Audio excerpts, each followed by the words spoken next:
حول ولا قوة إلا بالله العلي العظيم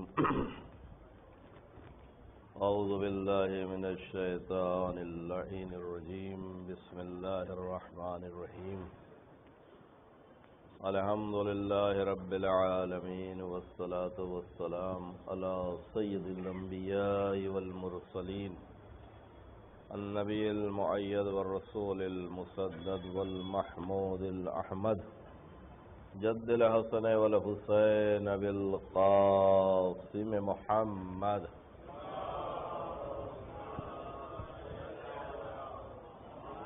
وأهل بيته الطيبين الطاهرين المعصومين المظلومين ولعنة الله على أعدائهم أجمعين أما بعد فقد قال رسول الله صلى الله عليه وآله وسلم بسم الله الرحمن الرحيم حسين مني وأنا من الحسين ایک صلوات ہے محمد و آل محمد.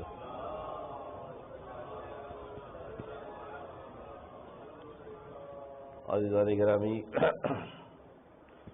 اس خوشی کے موقع پر ولادت با سعادت حضرت ابا عبداللہ آپ سب کی خدمت میں اور امام زمانہ کی خدمت میں مبارکباد اور تہنیت پیش کرتا ہوں.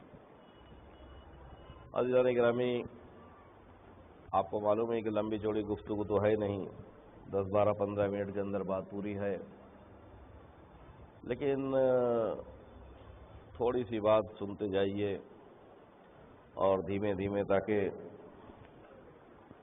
شاید کچھ ذہن اور دل و دماغ میں بات اترے تو ٹھیک ہے، اور نہیں اترے تو کوئی مسئلہ ہی نہیں ہے.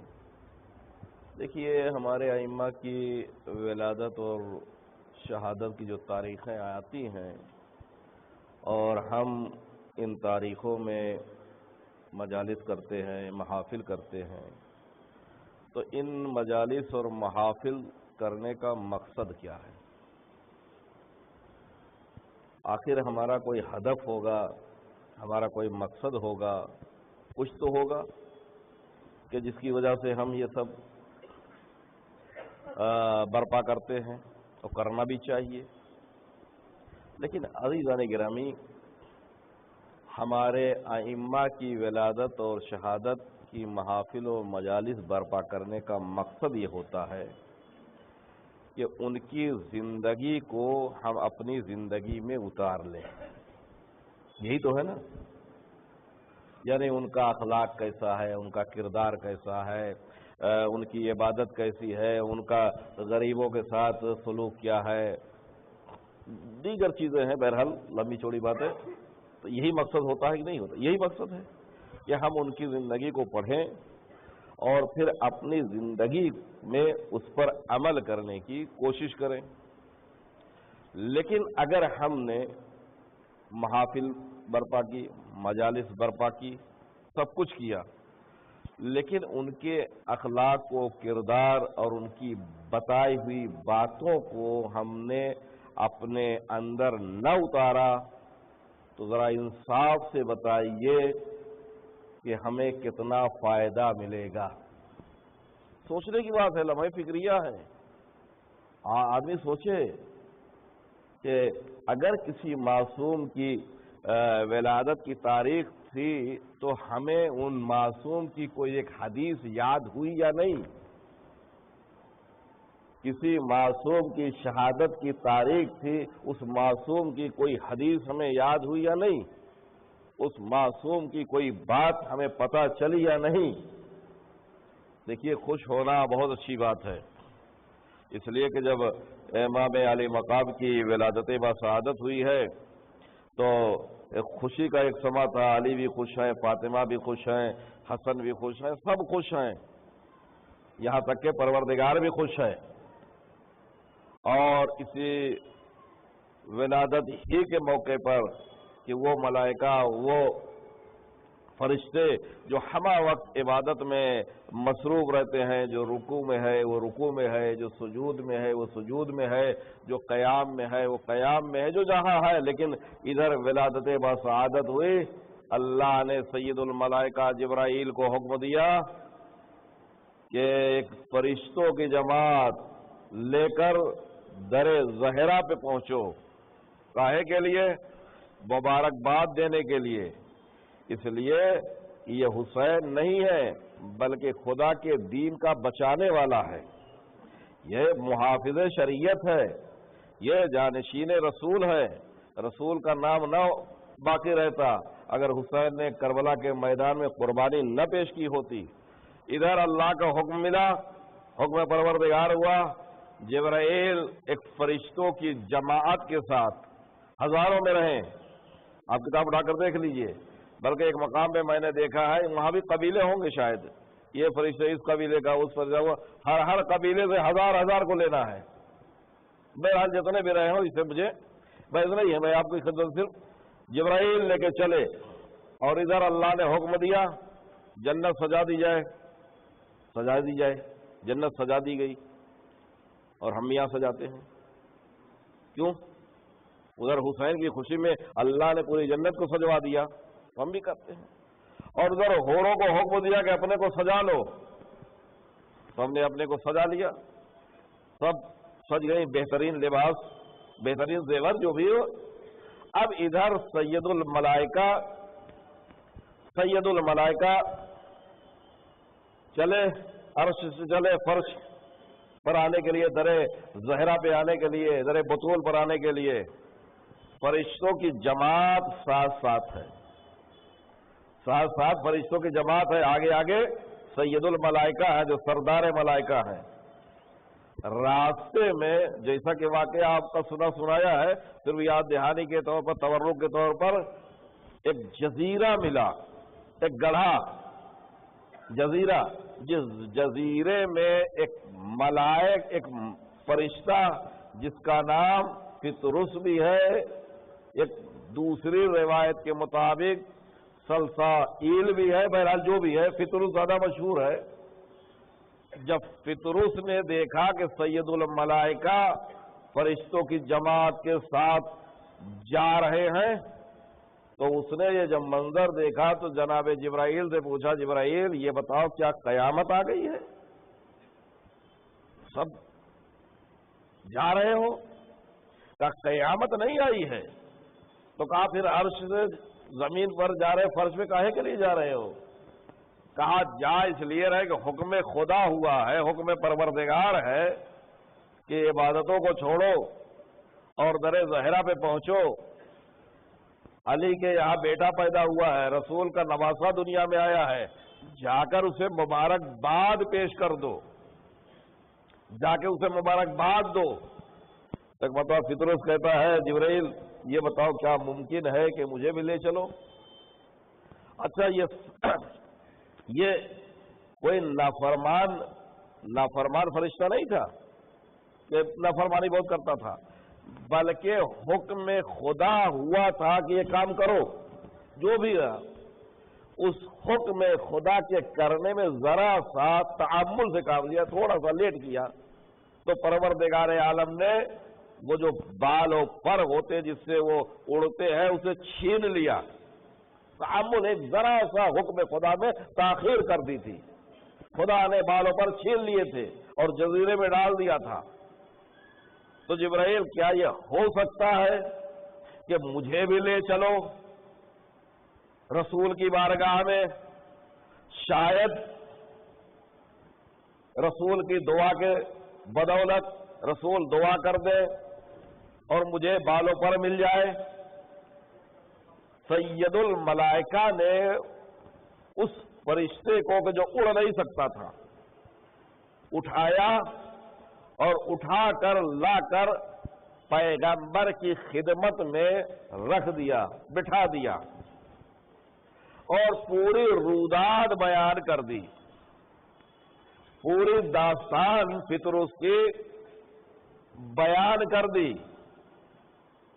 اب دیکھیے پیغمبر نے جب جبرائیل امین کی زبانی رودات کو سنا، پورے حالات کو سنایا۔ ایک مرتبہ پیغمبر کہتے ہیں جبرائیل پطرس کو لے جا کر میرے نواسے حسین کے، دو طرح کی روایتیں ہیں، میرے نواسے حسین کے گہوارے سے مس کر دو، ایک مقام پہ ملتا ہے جس میں حسین سے مس کر دو۔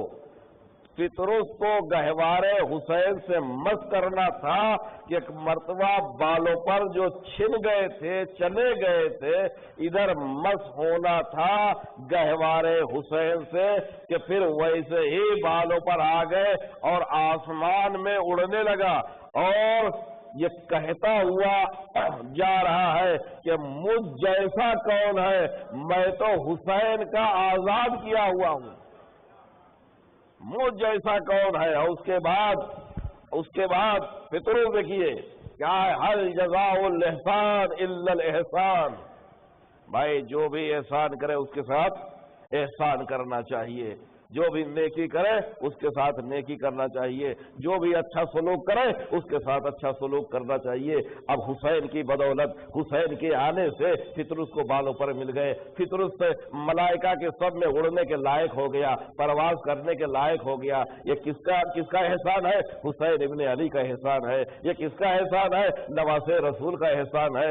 یہ علی و فاطمہ کے بیٹے کا احسان ہے کہ جو چل نہیں سکتا، ہل نہیں سکتا اپنی جگہ سے، اسے بالوں پر مل گیا۔ تب یہ جا رہا ہے مگر کہتا ہوا جا رہا ہے، کہتا ہوا جا رہا ہے، احسان ہے احسان حسین ابن علی کا۔ اب حسین ابن علی کا احسان بھی اتاروں گا، اس لیے کہ جو نیکی کرتا ہے اس کے ساتھ نیکی کر رہا ہے۔ مقصد یہی ہے کہ جس نے میرے ساتھ نیکی کی ہے اور میں بھی اس کے ساتھ نیکی کروں گا۔ اب کیا کروں گا معلوم ہے؟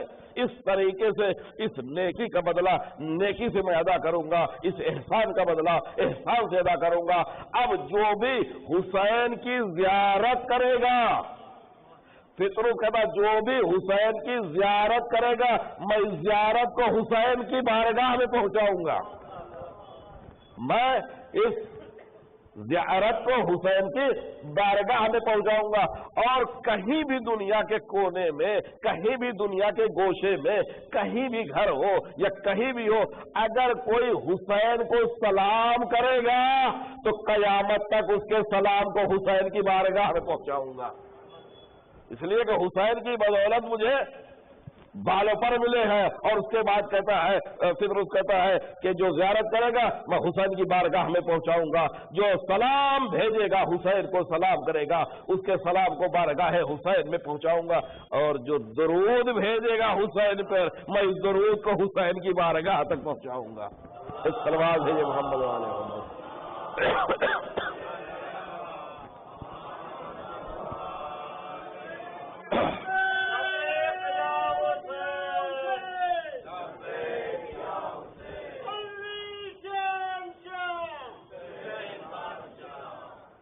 بہرحال میں نے کہا بہت زیادہ لمبی چوڑی بات پہلے ہی میں نے کہہ دیا تھا، مگر کیا کری، مجبوری ہے، اور جن کا ذکر ہوتا ہے ان کا ذکر کوئی مختصر دو لفظوں میں تو ہو نہیں پاتا۔ بہرحال ایک واقعہ آپ کی خدمت میں بیان کر کے بات کو ختم کر دوں گا۔ ایک صلوات ہے یہ محمد والے محمد پر۔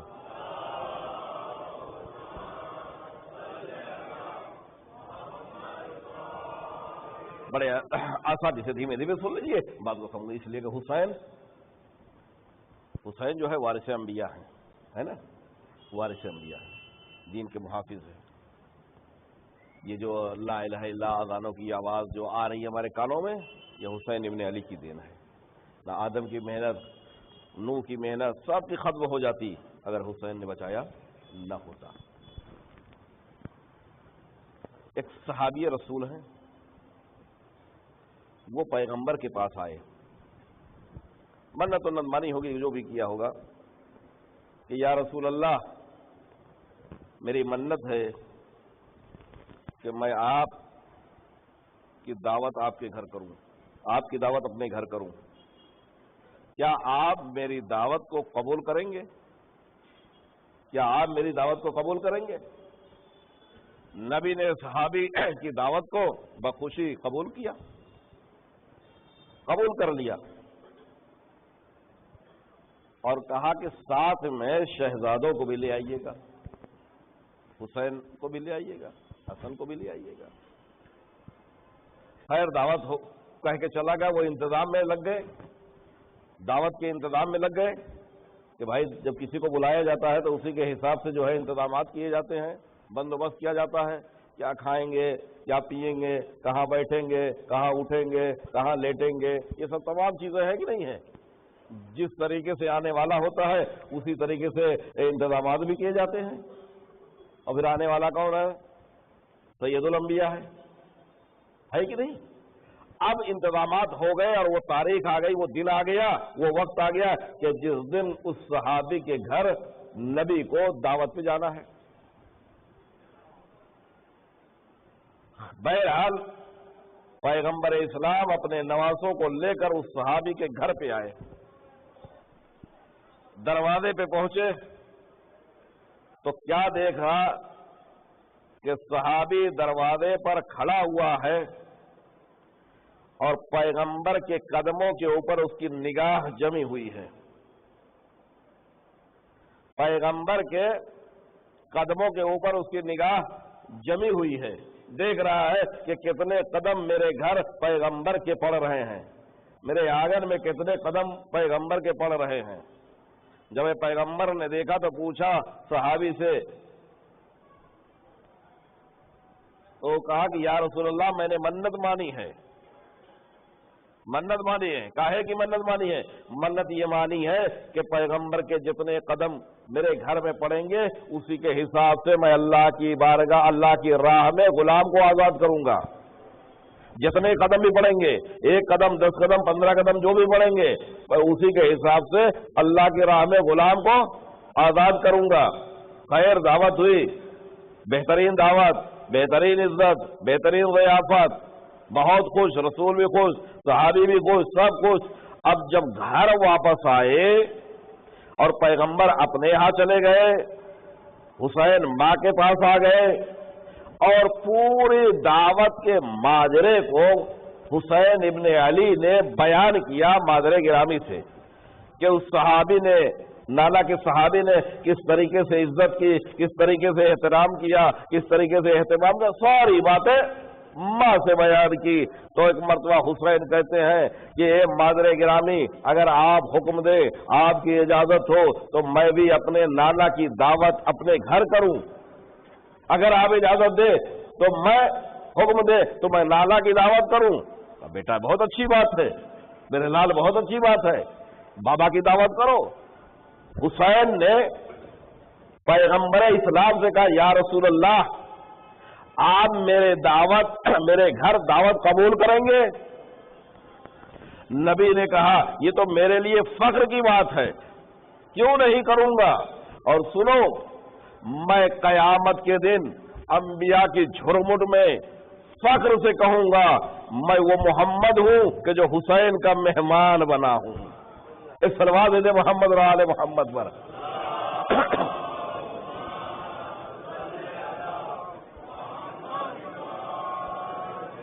میں قیامت کے دن زمرہ انبیاء میں، انبیاء کے جھرمٹ میں فخر کروں گا۔ مقام فخر ہے کہ مجھے دیکھو میں کون ہوں، میں وہ ہوں جو حسین کا مہمان بنا ہوں۔ عزیزو ہم سب بھی حسین کے مہمان بنتے ہیں، مگر ہمارا کردار ایسا ہونا چاہیے کہ حسین کہے کہ نہیں یہ میرا مہمان ہے۔ کہیں ایسا نہ ہو کہ کچھ کام ہم ایسے کرنے لگے کہ جس کام کی بنا پر حسین بجائے قبول کرنے کے ناراضگی کا اظہار نہ کر دے کہ یہ وہ کام جو میرے چاہنے والے کر رہے ہیں یہ وہ کام تو میرے دشمن کرتے ہیں، یہ وہ کام کر رہے ہیں کہ جس سے دشمن راضی ہوتا ہے، میں راضی نہیں ہوتا، نہ میرا خدا راضی ہوتا ہے۔ سمجھنے کی بات ہے، سوچنے کی بات ہے، وچار کرنے کی بات ہے عزیزان گرامی۔ خیر بس بات کو ختم کر رہا ہوں، سوچئے وہ کام کریے کہ جو حسین راضی ہو، حسین جس سے خوش ہو، رسول جس سے خوش ہو، پروردگار خوش ہو۔ دیکھیے نفس کو خوش کرو گے تو اللہ ناراض رہے گا، اس لیے کہ نفس ہمارے پہلو میں دشمن بیٹھا ہوا ہے، ہما وقت بیٹھا رہتا ہے۔ وہ کون ہے؟ شیطان۔ وہ کبھی نہیں چاہتا کہ آپ صحیح رہیے، ہمیشہ ادھر سے ادھر کراتا رہتا ہے تاکہ آپ کا بہترین عمل، بہترین کردار، بہترین اخلاق ذرا دیر میں برباد ہو جائے، اور ہم بہترین طریقے سے جشن منا رہے ہیں مگر کچھ ایسا کام کر جائیں کہ دنیا دیکھے کہ دیکھو یہ حسین کے ماننے والے ہیں اور کیا کر رہے ہیں، یہ حسین کا جشن منا رہے ہیں یا کچھ اور کر رہے ہیں، حسین کی خوشی منا رہے ہیں یا کچھ اور کر رہے ہیں۔ بہرحال دعوت دی حسین نے لالا کو، وہ وقت آیا، وہ ٹائم آیا کہ رسول سیدہ کے گھر آئے، مہمان بنے، کس کے؟ حسین کے مہمان بنے۔ جب گھر آئے، دروازے پہ پہنچے، ڈیوڑی پہ پہنچے تو کیا دیکھا؟ نبی سے پہلے جبرائیل کھڑے ہیں، نبی سے پہلے جبرائیل کھڑے ہیں۔ جبرائیل تم کہا یا رسول اللہ، وہ صحابی نے دعوت دی تھی تو دعوت کا انتظام صحابی کے اوپر تھا، دعوت کی ذمہ داری صحابی کے اوپر تھی۔ یہ حسین نے آپ کو دعوت دی ہے، ساری ذمہ داری، سارے انتظامات قدرت نے اپنے ذمے لے رکھا ہے، قدرت نے اپنے ذمے لے رکھا ہے۔ یہ حسین نے آپ کو بلایا، آپ نے دعوت دی ہے۔ اور جیسے صحابی نگاہ کہاں جمائے ہوئے تھا؟ قدم رسول پر نگاہ جمائے ہوئے تھا، ایسے ہی جبرائیل نبی کے قدموں کو دیکھ رہے ہیں، نبی کے قدموں کو دیکھ رہے ہیں کہ کتنے قدم سیدہ کے گھر میں، حسین کے گھر میں نبی کے قدم پڑ رہے ہیں۔ کہا یا رسول اللہ، وہ صحابی تھا جس نے منت مانی تھی کہ جتنے قدم پڑیں گے اتنے ہی غلام آزاد کروں گا۔ آج یہاں پروردگار عالم نے کہا ہے کہ دیکھو جتنے قدم رسول کے حسین کے گھر میں پڑے، یاد رکھو اتنے نہیں بلکہ 70,000 حسین کے چاہنے والے گنہگار کے گناہوں کو معاف کر دے گا اور انہیں داخل جنت کر دے گا۔ اس صلوات سید محمد اور آل محمد پر۔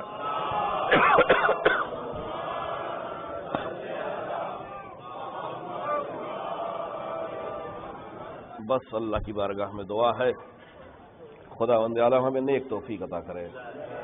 پروردگار ان خوشیوں منانے اور محافل و مجالس بارگاہ سید الشہداء میں شرف قبولیت عطا فرما۔ پروردگار ہمارے عمل سے ہمارے زمانے کے امام کو راضی فرما۔ پروردگار ہم سب کو حسین کے روضہ اقدس کی زیارت نصیب فرما۔ پروردگار جو رکاوٹیں ہیں ان رکاوٹوں کو دور فرما۔ پروردگار جہاں جہاں حسین کے چاہنے والے، اسلام کے ماننے والے آباد، ان کی جان، مال، عزت، آبرو کی حفاظت فرما۔ مزارات مقدسہ کی حفاظت فرما۔ سیریا میں مزارات مقدسہ کی حفاظت فرما۔ پروردگار دیگر مقام پہ جہاں جہاں بھی مقدس مقامات ہیں ان سب کی حفاظت فرما۔ شیعان آل محمد کی جان، مال، عزت، آبرو کی حفاظت فرما۔ پروردگار ہمارے عمل سے ہمارے زمانے کے امام کو راضی فرما۔ پروردگار ان کے ظہور میں تعجیل فرما، ان کے اصحاب و انصار میں شمار فرما۔ بسم اللہ الرحمن الرحیم، ان اللہ و ملائکتہ یصلون علی النبی یا ایھا الذین آمنوا صلوا علیہ وسلموا تسلیما۔